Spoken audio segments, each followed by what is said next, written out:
I'm just confused why language has gender at all.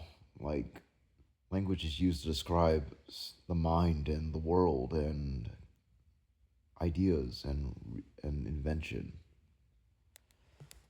Like, I don't know. It's like, why should you be considered a bitch or a sigma based on like the way you speak? I feel it's odd that we just sort of like rank people's essentially like how valuable they are to society based on their speaking patterns of like how they articulate themselves, or rather, sure, I understand the mathematical grammatical sort of point of view that like it can explain, it can easily, it can save actually lexicon space by just altering the end of a word or adding a prefix in front of it to establish that it's sort of like an emotional pain rather than a physical pain.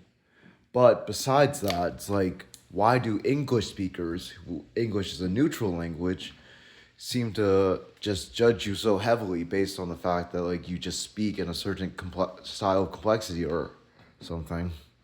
It's like everyone talks about accents. Nobody talks about gender of English words, of the way you speaking patterns.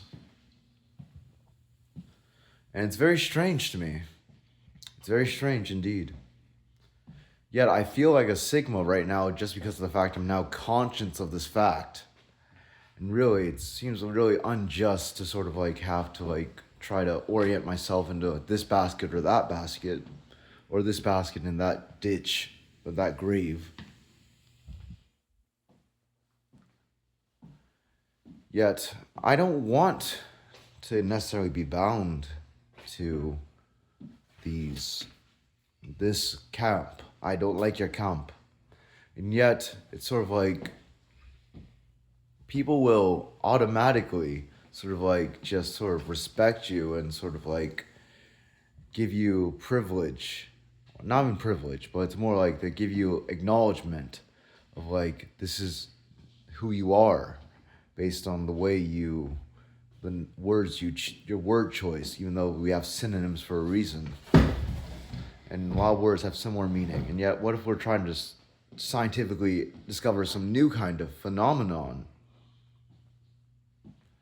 It's like, and it's sort of like the cognitive dissonance when I said the word phenomenon while appealing to you in a masculine speaking pattern. It's sort of like, it's almost as if I said phenomenons don't exist. It's a delusional bitch, a crazy hysterical woman thing, even though I